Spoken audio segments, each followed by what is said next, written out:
శ్రీ హనుమత్ జయంతి సందర్భంగా మా పూజా మందిరంలో జరుగుతున్న ఒక విశేషాన్ని మీతో పంచుకోవాలని ఈ వీడియో చేస్తున్నాం.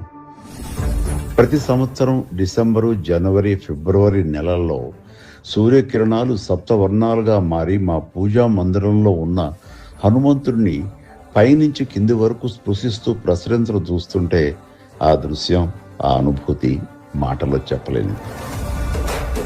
ఇటీవల మనం అయోధ్యలో బాలరాముడి నుదుటిపై సూర్యకాంతి ప్రసరించి మెరుస్తున్న అద్భుతాన్ని చూశాం. అలాగే కోణార్క, అరసవల్లి దేవాలయాల్లో కూడా సూర్యకిరణాలు భగవంతుని తాకే విశేషం అందరికీ తెలిసిందే.